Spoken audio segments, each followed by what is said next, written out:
Hello and welcome back to my channel. On this video, I'm going to be talking about the 24 books that I hope to read in the month of January, because in 2024, I'm attempting to read 24 books each month. Now, I've done this for the last couple of years and it's been super fun. You'll also hear about a couple of my other reading goals throughout this video as I'm introducing the different books that I have on my list. I'm also going to continue my alphabet reading challenge, which is me picking a random letter from the alphabet and then choosing 5 books that I already own on my Kindle to make sure I am continuing to read through my backlist. So let's go ahead and get started with the books I hope to read in January. The first set of books on my list that I'm going to talk about is part of a challenge that I have given myself for 2024 to read box sets of books. Now, I have 12 that I've picked out that I want to kind of assign myself throughout the year, and one of the most kind of intense big box sets is going to be in January. Now, I often find that January just feels like an incredibly long month.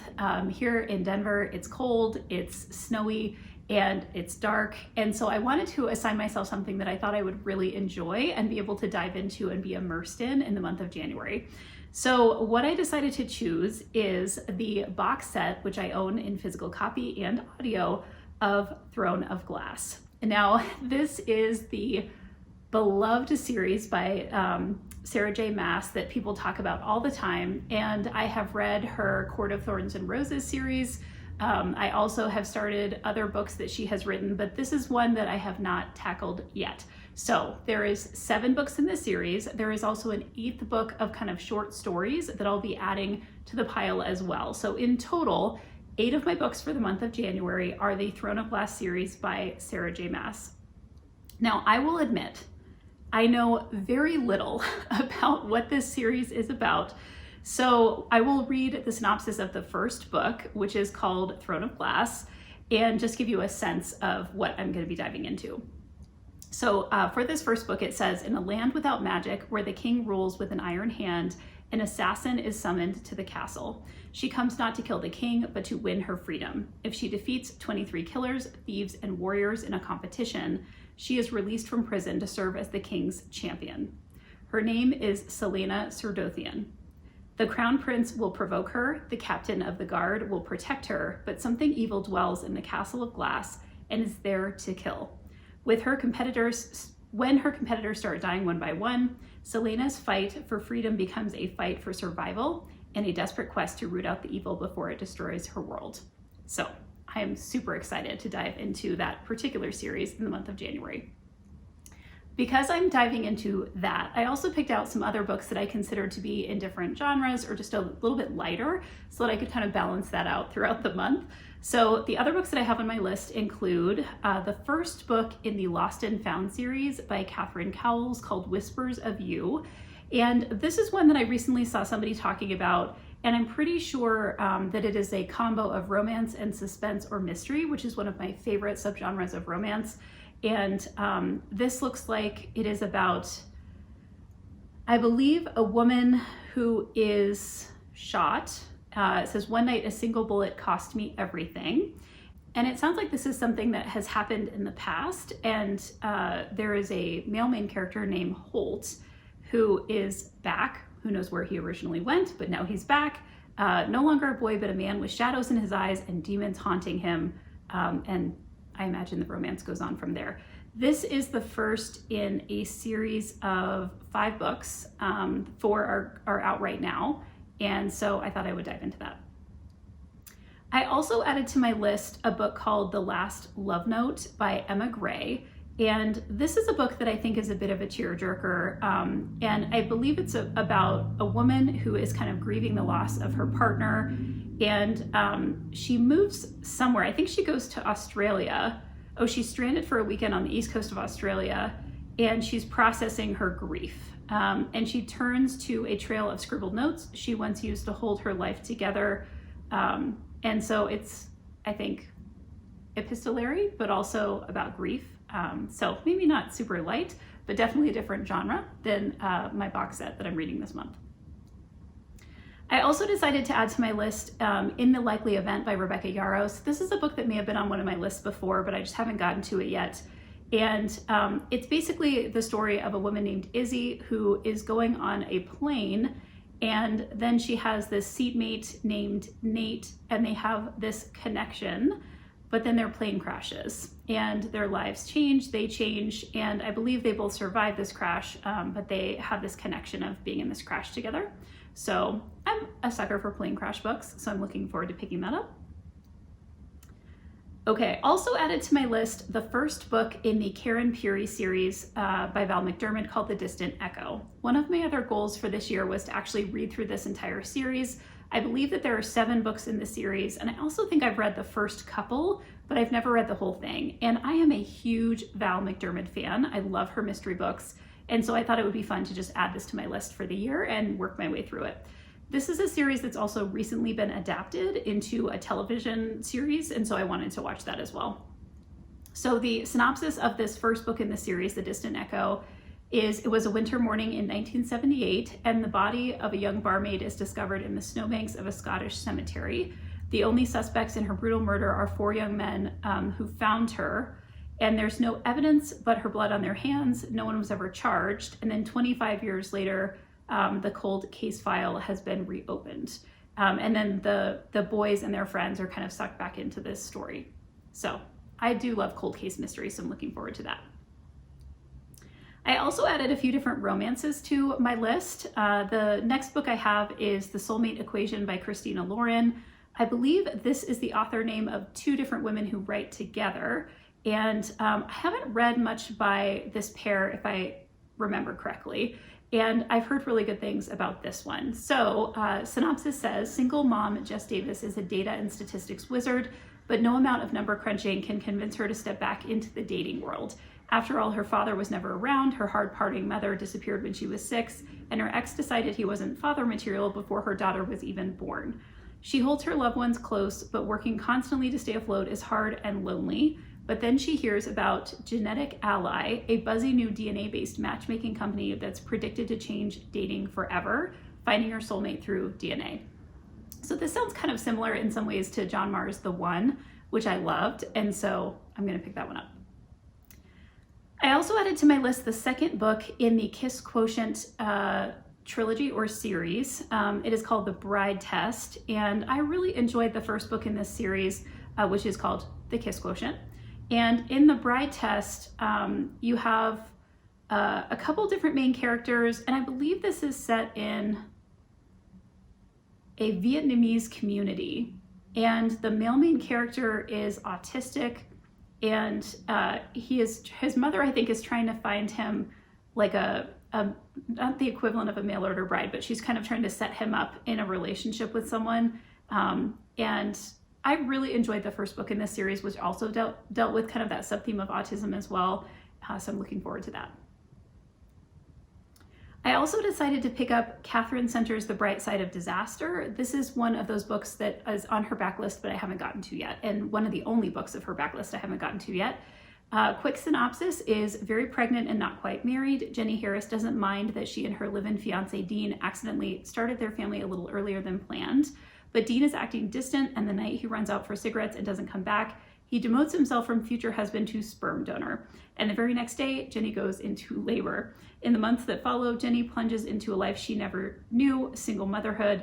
At least with the sleep deprivation and fits of crying, there is not much time to dwell on her broken heart. Okay.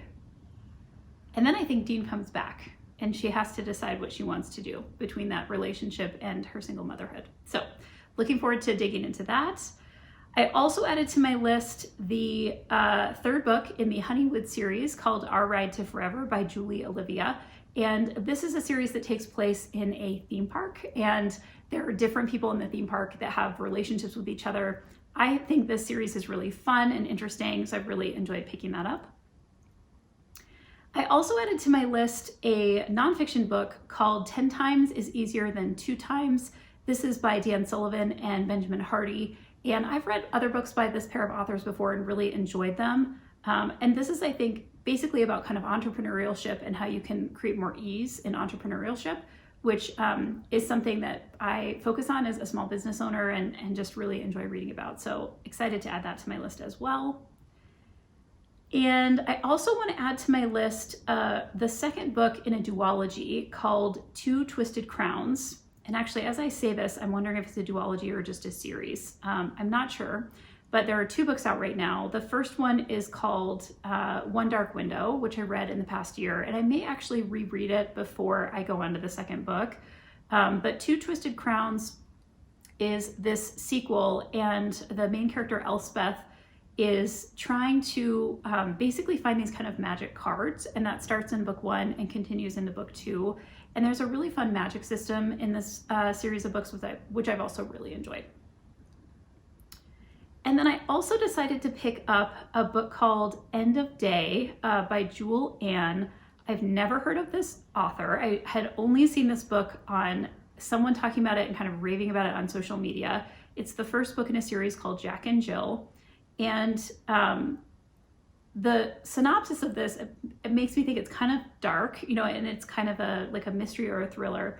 But it says, it's never too soon to take your next breath. Behind tinted windows a few yards from mourning family and friends, Jessica and Jude Day witness their parents' funeral and their own. Stripped of the only life they've ever known, the Days say goodbye to San Francisco forever. 6 months and 2 new identities later, the 30-year-old misfits with elite self-defense skills and penchants for alcohol, sex, and trouble arrive like an earthquake to Peaceful Woods, a retirement community in Omaha, Nebraska that thrives on rules and gossip. So now they're called Jackson and Jillian Knight. Jackson celebrates his new beginning by embracing his job and wiping his cavalier past clean with a temporary oath of celibacy, but Julian's past is branded into her soul. The deaths, the insanity, Dr. Luke Jones, and the need to make her lovers bleed.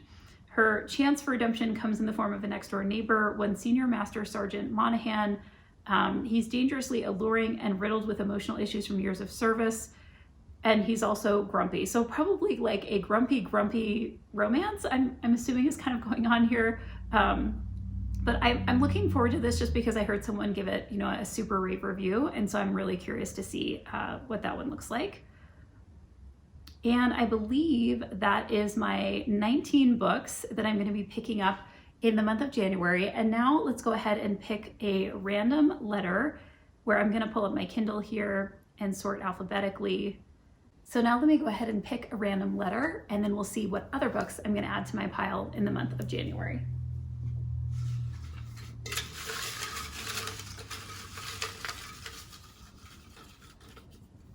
All right, the letter I have picked is K.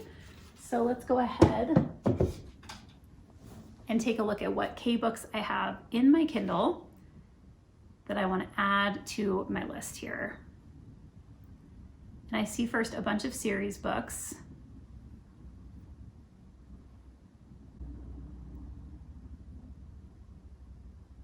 So I'm just kind of glancing through to see what my options are here.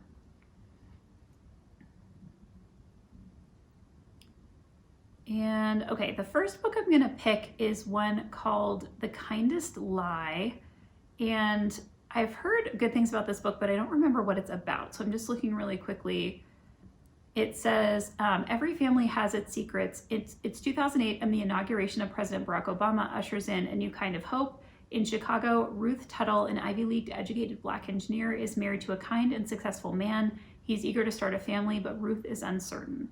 She has never gotten over the baby she gave birth to and was forced to leave behind when she was a teenager. She's promised her family she'll never look back, but Ruth knows that to move forward, she must make peace with the past. So she goes back home to the Indiana factory town of her youth, and I think is trying to kind of reconcile this kind of past experience that she's had. So I will go ahead and add this one to my January books. All right, next up,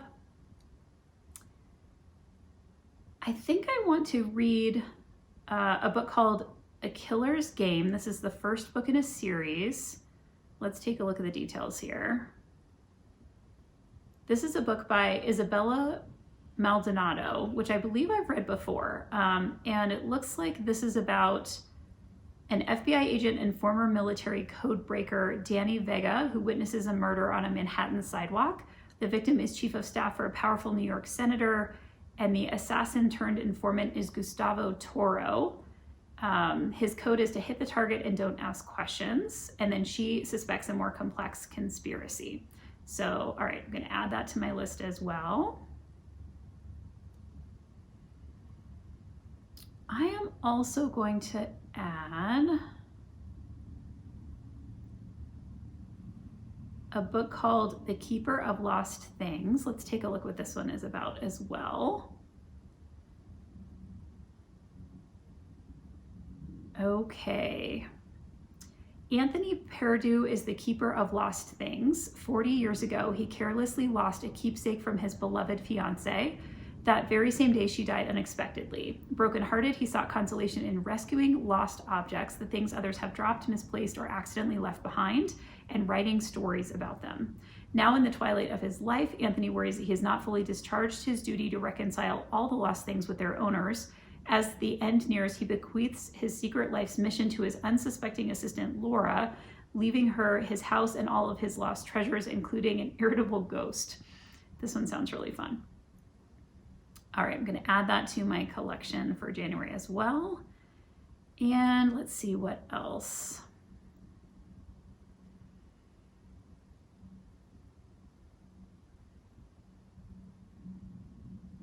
I am also going to add a book called The Killer Collective. Let's take a look. You can see there's a lot of killing in the case, a lot of mysteries here. Okay, so The Killer Collective is by Barry Eisler, and this is it's about a joint FBI Seattle police investigation of an international child pornography ring gets too close to certain powerful people, and there's a detective, Olivia Lone, who becomes the target of a hit that barely goes awry, and she suspects the FBI itself was behind the attack and reaches out to former Marine sniper Docs. Together they assemble an ad hoc group to identify and neutralize the threat. Sounds really interesting. All right, so I'm going to add this one to my list as well. And I think I have just one more to choose here.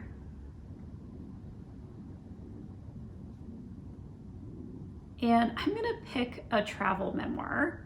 This book is called The Kingdom by the Sea, A Journey Around the Coast of Great Britain by Paul Theroux. And let's take a look. It says, after 11 years as an American living in London, the renowned travel writer Paul Theroux set out to travel clockwise around the coast of Great Britain to find out what the British were really like. The result is this perceptive, hilarious record of the journey. Whether in Cornwall or Wales, the people he encounters along the way reveal far more of themselves than they perhaps intended to display to a stranger, and he captures their rich and varied conversational commentary. So that sounds like a fun kind of departure from some of the other things I'm reading this month. So I'm going to add that to my list as well. All right, so I've got 5 books, 5K books that I've added to my list for January, along with the 19 that I had already chosen in my pre-list, and that adds up to 24 books I'm hoping to read in the month of January 2024. I hope you'll follow along at the end of this month to see what I was able to read, and also drop books that you're hoping to read in the comments down below this video. Until I see you again, happy reading.